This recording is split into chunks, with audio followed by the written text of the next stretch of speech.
Salam ketahanan pangan. Salam. Jaya petani Indonesia. Siap, harus berjaya terus. Mantap, mantap. Dengan siapa saya berbicara saat ini? Saya Ketua Daeng Rahmat atau biasa dipanggil Pak Daeng. Pak Daeng. Pak Daeng itu sebenarnya kakak.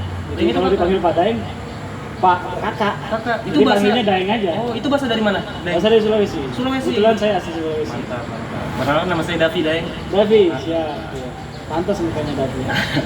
Di sini saya ingin menanyakan tentang ketahanan pangan nih, Daeng. Ya apa tuh? Di sini kan Daeng selaku jadi ketua dari Gerbang Mas, Gerakan Ekonomi Bangun Masyarakat.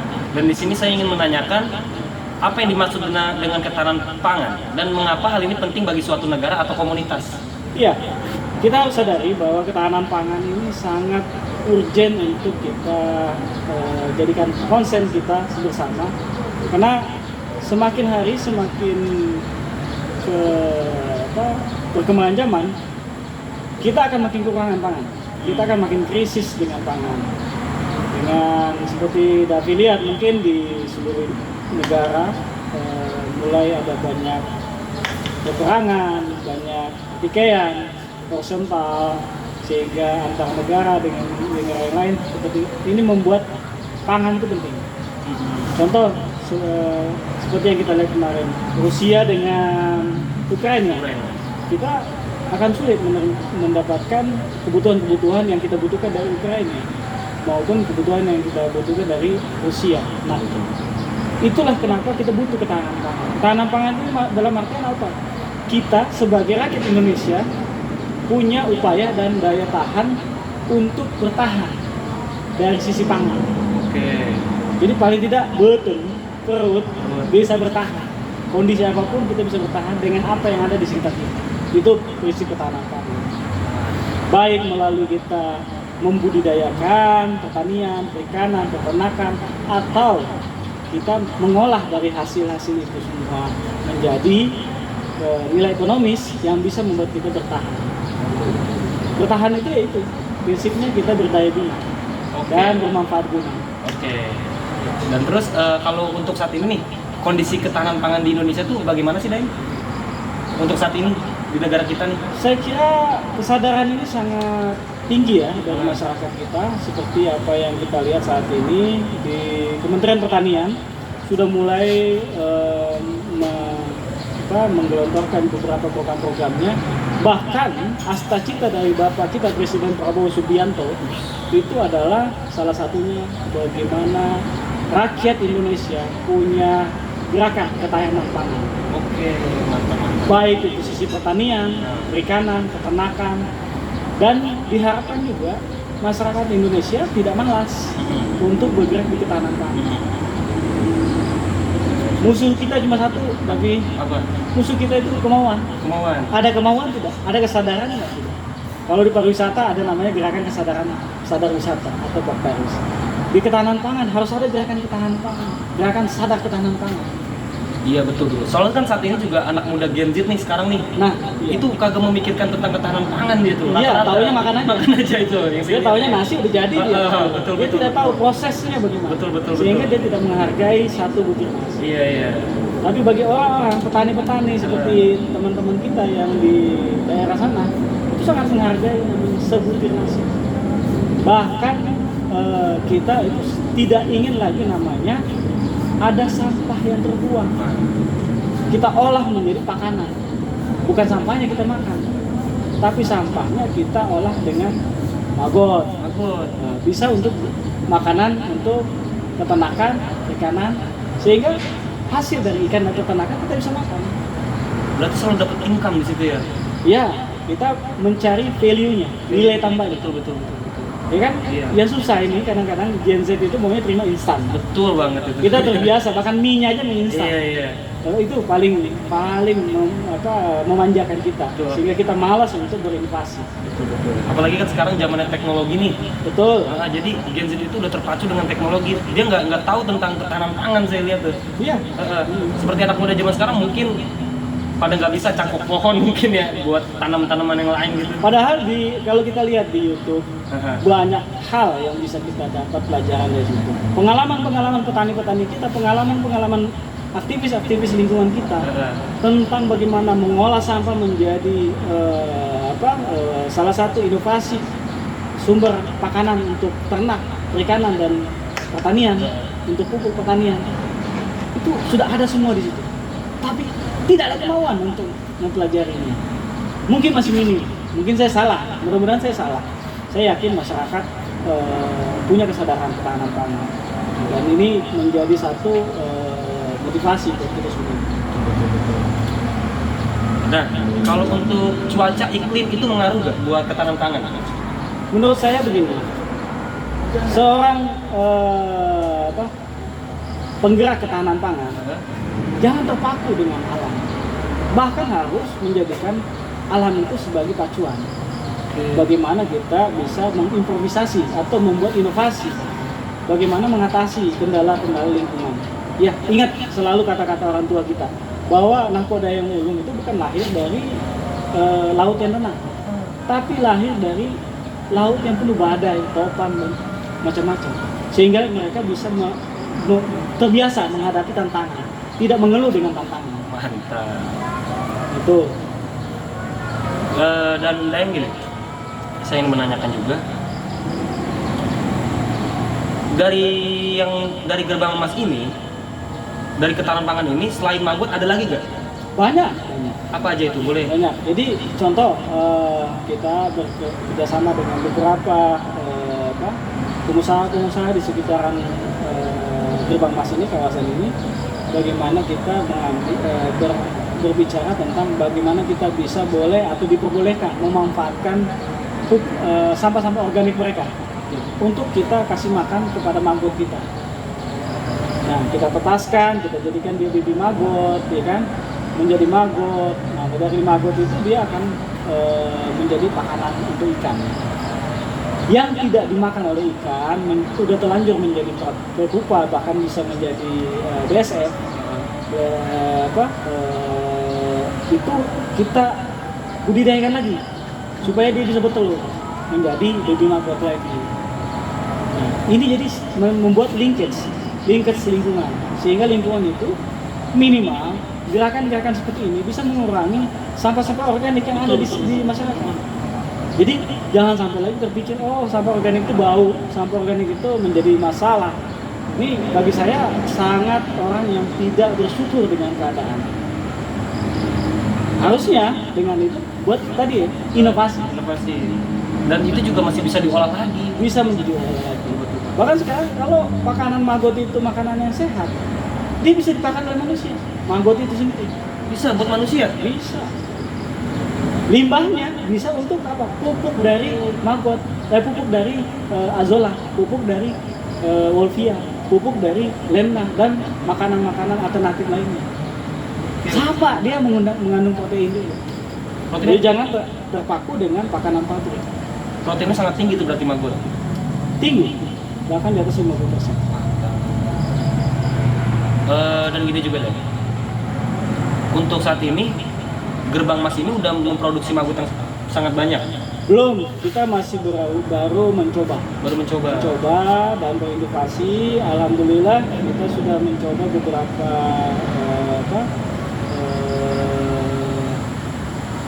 setidaknya kita bisa mengurai sampah sampai kurang lebih yang sudah kita olah itu hampir setengah ton. Dalam 1 bulan, satu siklus kita sudah bisa mengolah setengah ton sampah. Harapannya ke depan kita bisa mengurai sampah organik yang ada di minimal kota Tangsel ini 3 ton. Itu harapan kita. Bahkan bisa 9 ton. Berarti kalau 9 ton kita bisa menghasilkan 3 ton maggot. 3 ton maggot. 3 ton maggot berarti 3 ton ikan. 3 ton ternak. Karena dia akan menjadi daging, menjadi bobot buat peternakan kita, bobot buat perikanan. Oke. Dan sampingnya, apa? lindinya bisa jadi pupuk. Pupuk jadi azolla itu, pupuk buat tanaman itu, cabai-cabai, palawija dan lain-lain. Jadi tidak ada yang kebuang. Sampah itu sebenarnya kalau diolah dengan baik, tidak ada yang kebuang, sampah organik. Nah, mungkin teman-teman yang lain fokus di sampah anorganik seperti plastik, besi dan lain-lain. Oke, saya paham. Berarti menguntungkan banget ya, selalu dapat value, nggak putus-putus income-nya juga. Besar sekali value. Saya kira kalau kita bicara mengenai ketahanan pangan, tidak habis waktu kita untuk membicarakan itu sampai lebih dari 1 hari 1 malam, mungkin masih banyak hal yang bisa kita bicarakan. Karena inovasi dari ketahanan pangan itu banyak sekali. Banyak sekali. Berarti gini aja, Deng. Maksudnya Gen Z ini sebenarnya seharusnya harus tahu tentang ketahanan pangan di negara kita ini, harus tahu ya. Kesimpulannya adalah Aha. butuh banyak gerakan kesadaran ketahanan pangan. Jadi yang tahu makannya doang, tapi nggak tahu prosesnya menjadi makanan. Banyak yang tahu belum? Kalau lele yang dibudidaya dengan baik, dengan pakan yang baik, dia akan hampir sama dengan albumin yang ada di sana. Padahal lele itu ya. Lele. Kalau di negara lain, kenapa kita mikirin impor dari luar? Sedangkan kita nggak tahu impor itu ada proses pembekuan dan lain-lain. Apakah masih bisa kita katakan albumin yang ada di di salmon itu masih sama apa tidak? Bisa jadi udah berubah karena proses. Tapi kalau kita budidaya lele segar, boleh coba makan lele di Gerbang Mas, dijamin ketagihan. Dan saya juga baru dengerin dari yang lain juga, bahwasanya di Gerbang Mas ini udah memproduksi lele dijadikan nugget juga. Nah, bahkan kita udah bikin bolu lele. Bolu lele. Itu salah satu inovasi buat ke depannya. Mudah-mudahan ini ya kita bisa persembahkan menjadi kudapan buat oleh-oleh mungkin nanti didengar oleh Dekra Mazda, ini menjadi oleh-oleh Tangsel. Harapannya ke depan seperti itu. Kita kerjasama dengan ini Universitas Pradita. Oh iya. Oh iya. Mereka sudah melakukan beberapa proyek kolaborasi dengan kita di Gerbang Mas. Dan kita juga melibatkan teman-teman dari kelompok sadar wisata. Harapannya kawasan ini menjadi kampung wisata, sehingga apa yang kita kelola, apa yang kita hasilkan bisa menjadi satu yang bisa kita sajikan untuk wisata, baik itu wisata kuliner maupun wisata edukasi, bagaimana mengolah sampah menjadi makanan, bukan sampahnya kita makan. Mantap. Berarti ini bermanfaat banget buat masyarakat. Oh, betul. Dan bukan gini, cuma masyarakat, apa? Gen Z. Gen Z. You are the Saya next. You are the next. Saya Gen Z nih. Saya nggak mau terpacu juga dengan teknologi. Saya harus bisa ketahanan pangan, teman-teman. Jadi gini juga Deng, tadi saya ngeliat tuh peternakan ayam itu menghasilkan telur bagus banget itu. Iya. Ayam Arab ini sudah menghasilkan per hari itu 500 telur. 500 telur per hari. 500 telur. Kalau boleh tahu pakannya apa sih itu Deng? Pakannya alternatif, dan ada juga pakanan pabrik. Tapi dia belum 100% pakanan alternatif. Harapannya ke depan, kalau dia makan maggot, karena hampir sama proteinnya. Maggot juga tuh. Mantap. Kita lagi minta bantuan dari, mudah-mudahan didengar oleh pimpinan dari BRIN. Ini bisa menjadi salah satu inovasi bagaimana supaya maggot itu bisa juga jadi pakanan untuk ayam-ayam petelur ini. Kalau maggot dimakan oleh ayam kampung sudah ada, sudah berjalan itu. Dan saya mau nanya juga Deng, bagaimana prediksi nih ketahanan pangan di Gerbang Mas ini ke depannya?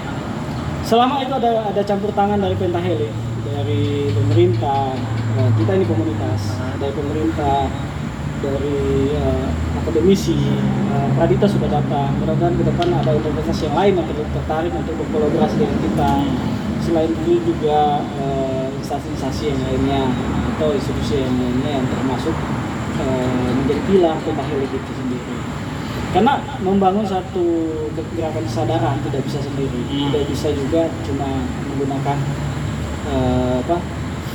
satu komunitas ini. Bisa jadi kita bekerjasama antar komunitas. Karena contoh sampah kita harus kerjasama dengan penggiat lingkungan.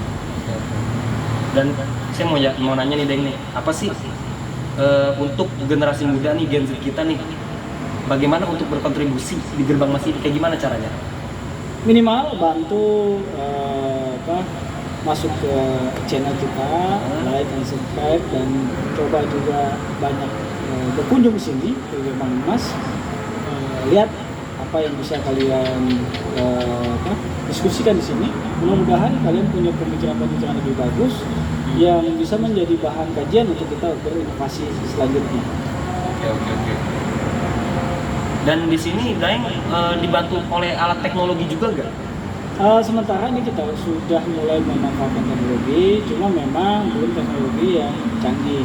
Kita masih semi konvensional. Harapannya nanti kayak contoh perkebunan palawija kita kalau sudah menggunakan timer, jadi dia bisa menyiram sendiri, itu mungkin mempermudah kita untuk merawat. Oke. Yang kedua, mungkin mudah-mudahan nanti ada inovasi dari green yang bisa kita manfaatkan di sini. Mantap.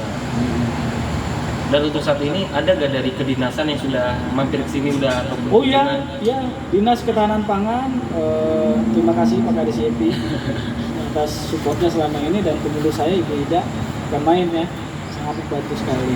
Jadi Dinas Ketahanan Pangan sudah intens di sini, dan Dinas Pendidikan kita sudah intens berkomunikasi. Mudah-mudahan ke depan dinas-dinas yang lain akan mau terlibat di sini. Oke. Untuk saat ini lokasinya kan di Tangsel, boleh tepatnya di mana? Tolong jelaskan Daeng. Lokasinya ada di kawasan BBWS Balai Besar Waduk Sungai, khususnya di kawasan Situ Pamulang atau Situ Sasak, dan di sini ada beberapa pemancingan, ada budidaya ikan, peternakan, dan yang lainnya. Dan tepatnya ini ada di Pamulang Timur, Kecamatan Pamulang, Tangerang Selatan, kota tercinta. Datang ya, belajar ketahanan pangan juga, Gen Z untuk ya kita. Soalnya gini, pendidikan yang gagal itu adalah ketika anak seorang petani, tetapi ketika dia sekolah dia malas sekali megang cangkul, itu pendidikan yang gagal. Bisa jadi iya. dibilang seperti itu. Dan pendidikan yang gagal itu ketika ada anak seorang nelayan, ketika dia sekolah dia malas lagi menebar jaringnya. Kita harus semangat tentang ketahanan pangan ini, kawan-kawan. Satu lagi, jadi orang tua jangan cuma bisa memerintah, tapi contohkan. Mantap. Saya ikut bertanya. Semangat kawan-kawan. Dan ini Daeng kayaknya udah waktunya maghrib ini. Oke, siap. Terima kasih. Mudah-mudahan next kita bisa membahas yang lebih lengkap lagi. Karena kalau bicara ketahanan pangan, nggak ada waktunya yang terbuat. Karena kita akan selalu berbicara dengan topik-topik yang menarik. Betul. Ingat, ini saya baru podcast pertama kali nih tentang ketahanan pangan. Karena saya tertarik juga dengan itu, masalah ketahanan pangan juga. Seperti pertanian, segala macam. Dan soalnya anak muda zaman sekarang itu jarang sekali yang bertani sih menurut saya. Gitu aja sih buat teman-teman, kalau mau datang belajar bertani, datang aja ke sini di Tangsel, Kota Tangerang Selatan, tepatnya di Pamulang Timur, Jalan Pinang. Betul, Deng? Betul. Semangat ya. Dan ini juga ada Mas Ruparadita kok. Salam ketahanan pangan. Salam ketahanan pangan. Petani berjaya. Petani berjaya. Maju. Petani maju. Menuju Indonesia. Menuju Indonesia. Nice. Dan